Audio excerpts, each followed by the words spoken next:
Noah Koff, Rapid Growth Advisor to Rapid Growth Companies. Mm. And our big question today, taking creative risks. Should you or shouldn't you? Mm. And when you're the leader of a company or an entrepreneur, you're continually shipping products, pitching, selling.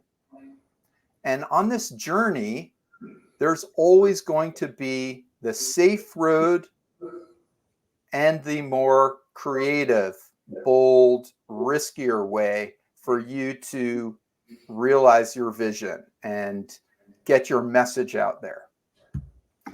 Today, we have the great pleasure of a conversation with Jeremy Lasman. Jeremy, thank you for joining us. It's a pleasure to be here. Thank you. Jeremy is a true visionary person. He's the founder of the Passion Company, and he's a pioneer in imagination technology, which we're going to learn all about today, along with his partner, Amber Sheets. And imagination technology, what I've gotten to learn about this is it's a new operating system for humans. So, Jeremy, let's jump right into the Passion Company. Let's Yes. start there today. Your innovation, imagination technology, what is the core problem that you're solving with this? And what type of person would benefit the most?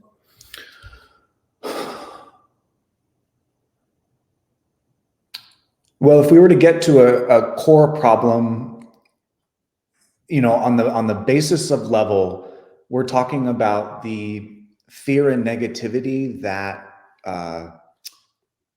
plagues our species, quite frankly, because what this operating system kind of means in the history and evolution, why it's so historic, is we're looking at what has been the operating system of the human species for thousands of years, and that is survival of the fittest, because self-preservation, reproduction, fight or flight, all the ways that a species without a lot of intelligence navigates nature is very much fueled by fear and self-preservation.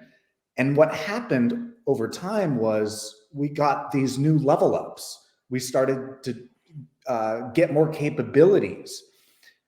But the problem was all of the new information got piled on this old architecture of a fear-based fuel. And it just got more and more neurotic with all of this new intelligence that we got, where instead of worrying about a tiger around the corner, now we can put a tiger in the future and stress about it and have anxiety about it and use all of our imagination to create all these fear-based narratives. And so what we're doing at the Passion Company and with this innovation of imagination technology is we're looking at the fuel that is underlying our operation, our way of being, and looking at the architecture of what cleaner fuel could do to our brain, to our body, to our mind, to our soul, and cleaning that fuel. And so that's what we're doing. We're on a mission to reduce fear and negativity, and really superpower evolution to conscious evolution. That's the opportunity that we have here. Oh, I love that. I love that. I wanted to zoom out for a moment. I know that some years ago you worked on, at SpaceX, and at that time, the company was the risk of that company dying was really high. Oh yeah. And when we talk about dealing with fear and some of the problems there that stop us from um, taking action as leaders and entrepreneurs. Yeah. What did you observe or absorb about working with Elon and how he dealt with fear and that kind of pressure? It was truly, I mean, inspiring to be. I was there at that pivotal launch where if it didn't go, the company probably would have went under. It was like the fourth launch of Falcon 1. And what I always go back to in terms of that question is the vision and the mission were much grander than any fear of failure. And that to me is what amps up the performance of the fuel to be fearless and to take the risks and to be bold with whatever the idea is. But with SpaceX, it was multiplanetary species and reducing the cost to space. And that mission and the vision for a multiplanetary species almost like is so much bigger than, yeah, of course we could fail, or of course that could happen, but to go after this bigger thing is much more exciting. There's much more passion there to face any obstacle or obstruction or, setback or anything like that. Yeah, yeah, yeah. So amazing. So I'm guessing that that experience may have been part of helping you shape or inspire imagination technology. Could Yes. you tell us about how you developed and this Yeah. process in which you developed the technology? Yeah. So growing up, I once I got into public school from elementary and kind of was strapped down into a desk and the education system and all of that, I lost all interest in learning and school and the structure of that. And I was kind of labeled that a gifted underachiever. If only he applied himself, he could get much better grades. But I wasn't interested. I was a daydreamer, and I was, in hindsight, probably already in my soul's work, distracting myself from being in school. Hmm. But it got to be after I graduated college and I started to get into personal development and starting to just face these things that I felt were uh, inadequate about myself, or you know at the time it was like I want to fix the things I think are broken about me, but I would later learn that that was just an old personal development approach. I would do therapy. I would start to read more self-help books. I would get into philosophy, spirituality. I started to dive into all these different things, and very much like an overthinker, and just seeing the big picture of what I was trying to do and what wasn't able to do, and the innovator in me, the rebel in me, was like, this stuff, it's good, but it's not getting me to where I think I could go, performance wise, freedom wise. And the big kind of puzzle pieces that I would start to put down with this was I started to see how this education system kind of compartmentalizes subjects. Like, we're kind of taught, you go into math class for math, then you get out and you go to English class, or and then you go, and the subjects are very much delineated into these silos. And so I would go down these rabbit holes of science, of philosophy, of spirituality, and they all had their uh, different, shiny things of like, why you're passionate about these fields.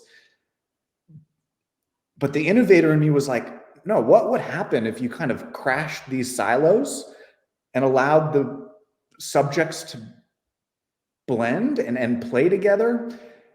And all of a sudden, this big vision came through of how you could make personal development, health, wellness. It gets bigger, the further out I go, but within the realm of self-improvement and potential, how you can make that better. Because I saw all these ways are basically, here's information to pile it on your plate, and we are already inundated with way too much information. And what wasn't being noticed was what it was being piled on top of. The architecture that we're piling all this information and be like, try to process this or try to apply this. And we don't know how. We get the 10 steps, but we don't know how to apply it. And so I started to look underneath that. Okay, where is this information getting stuck? Where is it getting bottlenecked? Because I was looking at it as energy, as this flow through many different dimensions, right? We say body, mind, and spirit, right? But do we actually take that as like, oh, yeah, like information's kind of flowing through all these different dimensions. We are multidimensional in that sense. But what's happening in coming back to what I said earlier, we're getting all this new information, all this barrage of consumption, and especially if you're into personal development like I am, or inspired by like greatness and really pushing the limits.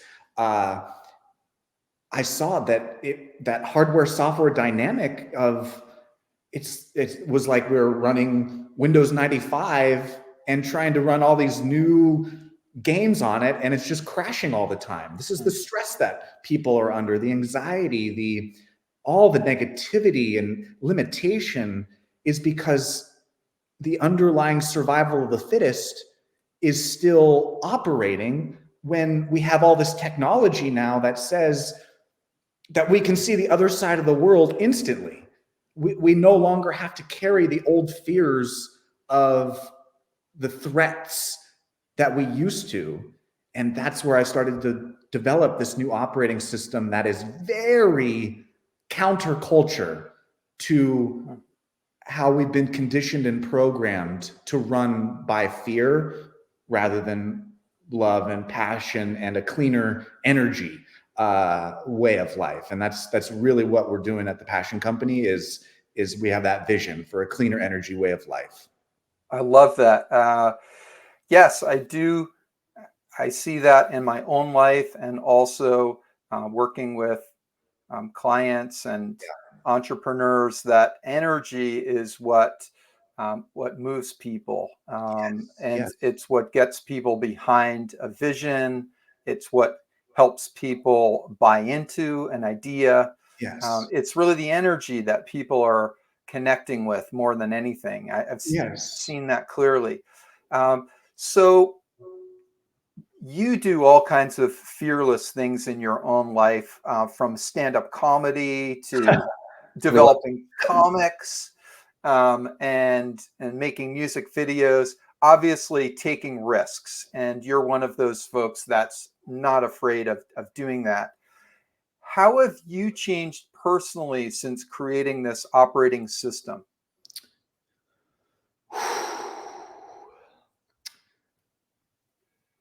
Well, it's a very big question, because I can go to the depths of, such insecurity, inadequacy, perfectionism. There were a lot of ways that I tore myself down. I was my own worst critic. I had a very negative worldview, very, I guess, shy, couldn't put myself out there, struggled to communicate my ideas. And how did I mean, to connect it, I think the best way of like expressing what you just said before that too with energy is, and hopefully this may analogy or metaphor can connect with people here, but like, just like Tesla is on a mission for a cleaner, more sustainable energy climate, right? And that's a big buzzword here. Hmm. What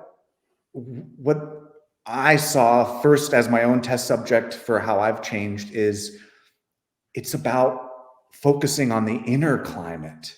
That's what really changed the game for me. Hmm. Is looking at, instead of outside, you're looking inside, and you're looking at the climate inside. And that's really how I was able to consciously evolve all these things that were limiting me, and my uh, lack of abilities, or you know, uh, the ways that I would just constrain myself and hold myself small, Hmm. and people please, and you know, not want to ruffle people's feathers, but that is so much suppression of energy. And when I looked at the inner climate, at the fear and the negativity and all this underlying conditioning, that's what just really opened up the passion. Because Mhm. I like to look at passion as the fuel of human energy. Uh, Mhm. and when there's fear and negativity, it's like we're really dramatically lowering the performance, the octane of our passion. And once those impurities are cleaned out, then that passion can flow freely.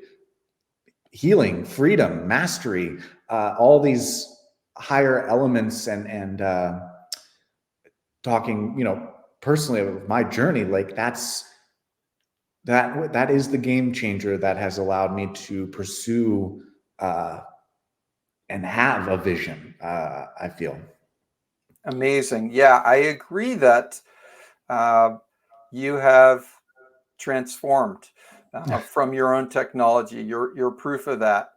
Uh, in your work as a stand-up comic, right? You face fear and this fear of a flop, right? Of a joke that doesn't land. Yes. And with entrepreneurs, the fear is you maybe have a creative way of telling the story about your vision or Yes. your product, and that could flop, and that's a fear that can get in the way of someone being more creative and expressing their vision versus Yeah. a more safe and rational or functional way of telling the story. Hmm. uh, I have seen this in my own journey. For example, working with Google when they launched Android, and my company at that time was hired. We made a film for them, and it was a very way out there idea about two guys who turn their iPhones into lightsabers and destroy their apartment. Yeah. What? And so a way out there idea, and we had one take. It was all done basically in one shot. So we had a risky idea with a risky Wow. production, stacking the risks. Yeah. Um, and what I learned from working with Google is that they they bet on risks, but they also A/B test that with safer ideas, Sure. um, and and that's how companies can not put all their eggs in one basket, so to speak, right? Yeah. And how should we be thinking about taking risks now that you have this operating system that helps you be more fearless? What could it look like to face a creative risk with the help of technology that you've developed?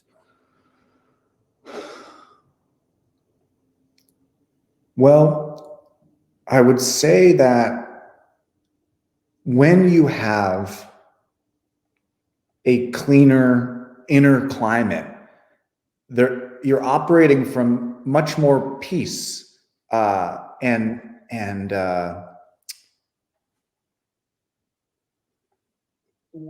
what that already does is it relaxes your nervous system so that you can just operate more clearly. That is already a game changer for helping you to be more present, helping you not to use all the bandwidth for fear. That we don't realize how much survival of the fittest is using our bandwidth for things that don't really matter to us anymore. And that leaves us drained and fatigued and all of this unconscious activity that's trying to protect and do all these things. Once you're conscious of that and you have this choice, okay, so now you're operating from a new position, a new harnessing, a new leverage of lightness. And that already opens up so much space to be creative. Speaking from my experience, they're going back into the R&D of all of this. I had a hell of a time with communication, because I would consider myself more of an astronaut at the edges of things and far off into visions and all of that, and to bring it down to earth and communicate, I was met with a lot of either confusion or inability to put words to it. And so there was a lot of practice there, a lot of failure to speak human, and to meet people where they're at and actually be understood. And there was a lot of issues there, I would say. But it was, I look at it as practice. It's practice, it's reps, it's learning and feedback and taking that in and refining. But to come back to what you're asking, we're in such a beautiful time, because with AI, we really have a new sounding board for rapid experimentation. And if there's one thing that I would, give for the solution to what you're asking, the fearlessness, the ability to take risks, is really put that scientist lens on and look at everything, or almost whatever you can, as experiments, regardless of how, quote unquote real, or stakes with business or whatnot. To me, that allows things to be a lot more fun, and loosens the personal attachment to it, and just allows that different mindset of just, this is an experiment, I'm going to learn from it, and I'm going to keep doing it. There's no stop to that research when it's that passion drive, if that makes sense. And that's how I operate. It does. So for someone that is interested in taking the first steps with the technology that you've developed, what could that look like? First steps, like in terms of coming in and trying it out? Yeah. For someone that is interested in trying it out, how could Yes. someone try this out? Well, we have a couple different ways, in terms of, if you are ready for kind of embracing that challenge, because conscious evolution is that there's a danger there. It's not for the faint of heart. And I think those that are already into personal development and have that kind of DNA, they understand what I'm saying. But it's kind of you have to say that, because it challenges a lot of old rules, old cultural constructs of who we think we are, how we navigate our reality, what reality is. And so first, if you're asking steps, like it has to be that there has to be a readiness there for radical, you know, beyond mind bending, you know, we're kind of talking mind breaking for conscious evolution, because we're re-architecting the structure of input output and how we operate. And so we have three different kind of lanes for this, right? Like if you're of the DIY guy, you can get straight into it with an online program course, and it's a set of videos that kind of deliver the operating system to you. It's not meant to be information, right? It's kind of posed in a way that allows you to test it, allows you to, oh, okay, I see. So it's counterculture, because just one example, like we're kind of taught that, you know, reality is time and linear time, and that's kind of the way we flow and have structure to meeting and all of that. But counterculture is the teaching of timelessness, and what does that mean to the body or to the mind? And that's a challenge to evolution. That has been so time bound, past, present, future. Well, new way of operating is from timelessness rather than time. And so that's an invitation to, okay, yeah, I see why that's not who I am anymore. Like, just one example. So there's the DIY for those that just want to do it themselves. We also have a guided launch, which is a 30-day experience where it's like a personalized delivery of the operating system, and we give you support and over 4 weeks. And we've had a lot of people that love to do that, because they get to ask questions. They get to, wait, what did you mean by this? What is, and really get it that way. And then third, which is the hottest right now, is we've got a few more weeks of beta testing right now. We have a few more slots, I meant to say, of a product that we've been developing called iSELF, iSELF 1.0. And this is basically how we are applying this intellectual property, this operating system, and supporting it, delivering it and supporting it, and really creating a product experience that is about using the operating system or being powered by imagination technology.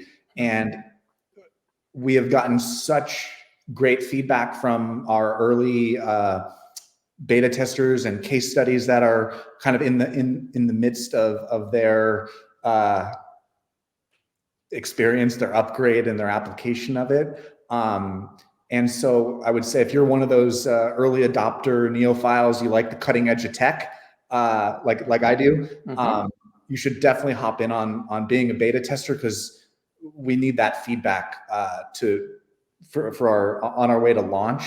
And I guess the best way, just to step back and kind of give you what this ultimate tool for conscious evolution is, along with what we call Passion Dojo, is just like Tesla has their cars, right? Which are basically just laptops on wheels, right? Batteries and computer that are going to be driving themselves shortly. They have their product, and then they have the supercharger station network, right? It's kind of similar to that, where we have iSELF, this product that is delivering the operating system, that's supporting it, that is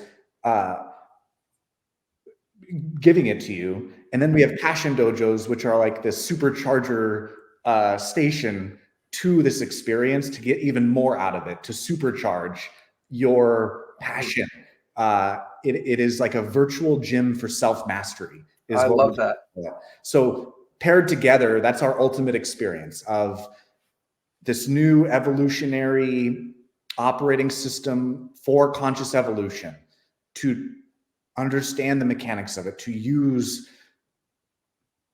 this new way of being, and then the passion dojo where you can supercharge and really push those limits from human to superhuman. That's the vision here, is like, what's next?